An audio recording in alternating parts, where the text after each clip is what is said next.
Atlantic City casino closures has impacted the number of job openings, but we learned that there are still many opportunities in the hospitality industry in Atlantic City, and we revisit with Jorge Coombs with an immigration update.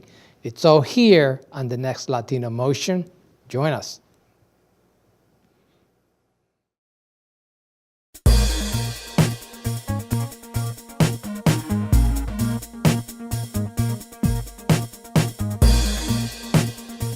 Choose quality, value, distinction. Choose Stockton. Latino Motion with Bert Lopez is presented by Latino Motion Public Affairs Media, a New Jersey nonprofit corporation, and Stockton University. This edition of Latino Motion with Bert Lopez is brought to you by the HD Studios at the campus of Stockton University. Funding for Latino Motion is provided by Atlanticare, healthcare you can believe in. Atlantic City Electric, energy for a changing world. And South Jersey Gas. Welcome to Latino Motion, a weekly interview show highlighting issues impacting New Jersey's Latino community while advancing understanding of Latino cultural heritage and contributions to our society. And here is your host, Bert Lopez. Buenos dias and welcome to Latino Motion. Hospitality careers in Atlantic City may have lessened from well-known casino closures, but there are still many career opportunities available. Joining me to discuss this in depth is Karen Brundage Johnson. Karen, welcome to Latino Motion. Thank you. You're a HR professional, so you know a lot about the careers that are available in the hospitality industry, particularly in your casino. But let's talk about in general here in terms of career opportunities. What kind of career opportunities are available in hospitality in the Atlantic City region? The careers that are available are abundant. For example, during the summer season, you can work in the spa as a spa attendant, work at the pool as a pool attendant, a bartender. Also, there are culinary positions as cooks, sous chefs, front of the house, front office positions to work to check in our guests, work in our customer care as a customer care operator or a coordinator. There are some positions in HR, and we also hire a lot of interns during the summer. Well, let's talk a little more in depth about that, because when people think about casino careers, they're usually thinking about the casino floor and don't realize there's pretty good restaurants, there's nice hotels. So all those things need to be filled with qualified people. And let's talk about the culinary part of the house, the cooks you need and all of the culinary. We have good schools here locally that provide some of those employees as well. That's correct. We have excellent schools here. We have a great relationship with Stockton University and Atlantic Cape Community College. The culinary programs have been wonderful in assisting with great candidates for positions. We come out to the colleges and we recruit. We have a great time with the students. Once they are on board at Borgata, they have great opportunities to start out as a cook, but to move up into sous chef positions, chef positions, and management positions. And for a young person getting into that field, it's a great start, because not only can they get a job in Atlantic City, an organization such as yours, you have places all over the nation as well. So there's opportunities to grow elsewhere in the country. There's opportunities elsewhere. We're part of MGM Resorts International, and regionally, there's the National Harbor property that opened up last December, a great place to have a career. And in 2018, there'll be a property opening in Springfield. So there's tremendous opportunity regionally and nationally. But if you are interested in starting your career at Borgata and learning your skills there and honing those skills, you can move into other positions at some of the other properties, either as an intern. There's intern programs for management, culinary, and hospitality. You know, one of the problems we have with the recent casino closures is that some folks may have left the industry and not aware that there are still openings available in other houses, such as Borgata. Do you see that you do have quite a number of employees returning that perhaps worked at one of the casinos that closed? Yes, indeed. We are doing a great job advertising. We're out all the time interacting in the community to let everyone know what type of positions we have open. We have a great website where our jobs are posted, and we try to communicate, use social media, and have our team out at the high schools and the colleges and in the community to encourage and invite people to come back. The opportunities are there. There's upward mobility, and when we go out to recruit, we always bring with us those who have either worked elsewhere and come back, or who have worked or got their education at one of the local schools, and we bring them with us to our recruitment events. Let's continue this path in terms of the career opportunities. We talk about the culinary arts, obviously have a pretty nice hotel, so you need to fill positions there as well. Tell me about some of the career opportunities in the hotel. So if we would start with, say, for example, the front office, which is like the heartbeat of making sure that a guest check in. So you have front office positions, you have supervisors and management positions. We also have our full hospitality area of making sure that our guests have the best accommodations. So you have your guest room attendants, who are responsible for making sure that the guests have a wonderful experience in their hotel room and they interact with those customers. We have our environmental services team who take care of all of our public areas and also interact with our guests. But you have a full management team of supervisors, shift managers, and managers who operate and manage all of those functions. I do want to get into one of the programs that you have that offers ESL. I want to get to that in the second segment, but I also want to talk about the casino part of the house. Sure. What career opportunities are there? So even if you're working on the casino floor, there's opportunities to be a manager or supervisor. There are other positions in accounting, marketing, human resources.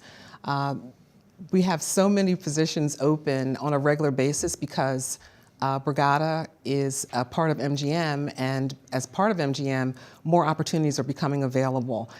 We are just continuing to grow, and This is very good news because, when we think about some of the things that happen in Atlanta City with some of the closures, folks may think that there really aren't a great deal of opportunities, but truly there are. You're hiring, other casinos are also hiring, so the opportunities are there. And it's a matter of checking the website to see what opportunities are available. We're going to take a quick break. We want to talk about some of the other programs that you're heading off. We'll be right back with more Latino Motion. Latino Motion with Bert Lopez is presented by Latino Motion Public Affairs Media, a New Jersey nonprofit corporation. Join us online at www.latinomotion.tv. Find us on YouTube, Facebook, and Twitter. We encourage your comments and contributions for show topics. Welcome back to Latino Motion. We continue our discussion on hospitality careers in Atlanta City with Karen. And Karen, we were just talking about some of the career opportunities that are available in your casino, but really in the region. In spite of the fact we have casino closures, there's still great opportunities in the hospitality industry. Let's talk about some of the hot jobs that you have available. So some of our feature positions are in food and beverage. We're always looking for culinary cooks, sous chefs, chefs. We have wonderful restaurants, and we would like to continue to keep them, doing a great job by having some great talent in those areas. Two other feature jobs that we are looking to fill on a regular basis are our guest room attendants. They do a great job of making sure that our guests have wonderful experience in their hotel rooms, and our environmental services EVS attendants. Those positions are ones that we are regularly filling, and we provide English as a second language training for those positions. Let's talk a little bit about that. That's something unique that not many casinos, certainly that I'm not aware of many casinos doing that, or many employers doing that. So you're willing to hire someone with very limited English to fill those jobs that are in demand in housekeeping and food and beverage, and be able to provide them the English as a second language training. That is fantastic. So tell me how that works. So once you're hired and you get your training within your department, the ESL training is included. We have a great partnership with Atlantic Cape Community College, and they provide that training. So it's built right into your training program. So you're getting that training not only on how to do your job, how to learn English, but also great customer service training as well. You know, one of the questions that often comes up, you know, let's not look for a job at the casino because they're only temporary jobs, only seasonal jobs. Is that the case? No, it's not. I mean, we absolutely need more workforce during the summer season because we're very busy and So the there's city is obviously busy. a good share of seasonal jobs, but there's also a good opportunity for full-time employment. Lots of opportunity for Okay. full-time employment in all of those areas, in culinary, in food and beverage, in administrative positions as well. Let's talk about some success stories. I know that there are many folks. You've been with the industry for 14 years since it opened, right? So you must have your share of success stories where you see someone start as a housekeeper and been able to move their way up the ladder. There's those opportunities, correct? There's tons of opportunities that way. So if you started out as a guest room attendant, you can move into a shift manager position. Then you can move into a management position. The training is there. The management team is willing to work with you and develop you. It's really all about what that person wants to do as well, if they want to advance. So there's career development opportunities. There's career development. There's upward mobility. Yes, there is. Let's talk about the pay. Obviously, you want a job with a good living wage. Do you see that as part of the package you offer in your casino? Yes, we offer a competitive salary. We offer other benefits. There's medical, dental, vision, health benefits. There's a 401k savings plan. Okay. We have perks inside the property as well. We provide free dining for our employees, which is wonderful, and the food is fantastic. We have on-site parking, and we have an array of discounts that our employees enjoy as being a part of the team. So let's walk through the process of what the requirements are. So obviously for these high positions, you don't necessarily need to have a vast amount of experience for those positions. Is that correct? In some positions you may, depending on what they are, but not all positions. And the first thing you want to do is go to our website, www.borgatajobs.com. And there you will start to see all of the jobs that you might be interested in, as well as the descriptions of those positions. So yes, some positions require perhaps a few years of experience and also perhaps a college degree, but many of the positions do not. We provide training in just about every position that we have. So there might be some misinformation that for all jobs you need a casino license, but is that the case for these hot jobs? Not in all of those jobs. Those that require a license, it is listed on the job description and explains that. So the ones we were talking about that you have the housekeeping, the food and beverage, and those positions do not require. No, some of them do not require license. So again, you mentioned the job site where people could get that information, and certainly if they have any questions, there's also a phone number as well that they could contact. Yes, and we love when folks stop by our employment center, which is located right on the casino floor. You take an escalator down to the employment center, and we welcome anyone to stop by. We have computers there where applications can be filled out because all the applications are done on a computer, which is important for everyone to know. And we assist anyone who wants to apply for a job. But one of the problems that many folks have with looking for a job is everything's done online, right? And obviously your application's online as well. But it sounds like you have a help center, so to speak, right there. If you go to the employment center, you have limited computer skills, you're still able to get help to be able to fill out the application. Even though it's online, you'll get help. You can get help, and the application is not complicated.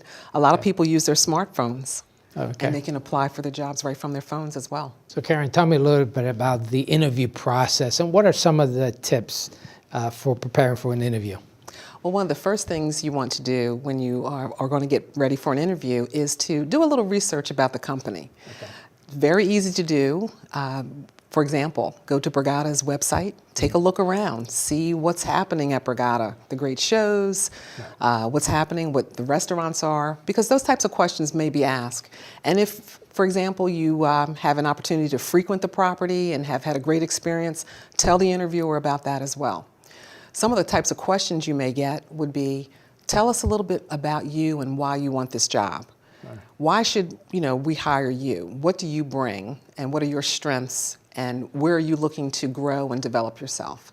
And don't be afraid to ask questions as well. Always have some questions that you want to ask, and always look your best, no matter what type of job you're applying for. Dress for success. Dress for success. Tell me about a good question someone that's interviewing should ask. Okay, so the question should always be open-ended. So I would say, tell us a little bit more about one of the best guest experiences you had at your job. Okay. And that would be a good question that would be asked of you. And the question that the person would want to ask is, well, tell me about what my job is going to be. What are you expecting of me for this job? Yeah, and not just how much you're going to get paid or when's the next race, right? Yeah. Those are good questions. Those are good questions too. But you might want to start off with trying to get a little bit more information about the job and what's expected of you, when they're expecting you to start the job. And another good question is, when do I start? Because then you're really saying that you really want that job. Very good. Well, thank you for sharing this information. And please stay tuned. We'll be right back with more Latino Motion. Latino Motion with Bert Lopez is presented by Latino Motion Public Affairs Media, a New Jersey nonprofit corporation. Join us online at www.latinomotion.tv. Find us on YouTube, Facebook, and Twitter. We encourage your comments and contributions for show topics. Welcome back to Latino Motion. We're going to revisit our interview with Jorge Coombs with his immigration update. Let's listen in. Latino Motion. Many Latinos from Central America have taken advantage of an immigration program known as TPS, or Temporary Protective Status. My guest is Jorge Coombs, who will give us the latest challenges facing TPS holders and other insight into the current immigration landscape. Jorge, nice to have you back on Latino Motion. Thank you, Bert. Nice to be back. Let's start off with TPS. We've heard that there are going to be some issues with TPS in terms of getting those renewals. Tell me a little bit where that stands. Well, last 2 months we've heard some things from the Secretary of Homeland Security, John Kelly. Essentially, he said, look, for Haitians who also have TPS, we're going to be granting a 6-month extension. As part of that conversation, people have been saying, well, what are we doing now for Hondurans? They're coming up, as well as Salvadorans, in January through March of next year, extending that status. And as you know, there's a lot of debate with TPS because people who have it are stayed a removal, they're stayed from being deported. But you have people who've entered after those dates, after those sunset dates, who are being removed and deported every day. But for the fact of when they entered, they don't have the privilege of TPS. And people are saying, well, if we look at the situation of Central America, the hurricane that brought all this on is long since gone. And perhaps the infrastructure is there to bring those people back. Now, what's interesting is John Kelly appeared before Congress recently and testified to the Homeland Security Committee and said, look, I don't think it's prudent, and I don't think I can remove those individuals. Now, TPS probably affects between 78,000 and 250,000 individuals in the United States. 78. We know that here in New Jersey, it's a very big number. It's a big number. It's not 78,000, but it's a huge number here. And he basically indicated, his words, it would be too difficult to root up those people and remove them. And he called on Congress, in a bipartisan way, to change the TPS status, to find a route for those individuals, a route towards more permanent residence or eventually citizenship. But he said, look, I can't do it. I don't have the tools. You need to change the law. Do it legislatively. And that's on the record. There is sort of a line drawn in the sand here because these deadlines have come and Congress have passed an extension time and time again. And it seems like this is the line in the sand, so to speak, right now, where they don't want to continue in that path. It seems, again, with the Haitian example, they don't want to commit that same mistake. And it seems that Kelly, when he came out and said, look, we're giving Haitians 6 more months, it's because we think in 6 more months you can go. And there are some smaller countries like Sierra Leone, who we've also granted TPS for. There's 10 different nations that we've granted TPS to. They're ending them for those. But the long term, we're talking 15 years plus for Salvadorans and Hondurans. They're saying, look, we can't do that to those people. We need to find another way. And these are families who have had children here, on property, being productive work, members of society. Thank you, Jorge, for that update, and we look forward to having you back here on Latino Motion to give us the latest updates on immigration. And Karen, thank you once again for sharing your vital information with our audience. And thank you for joining us once again here on Latino Motion.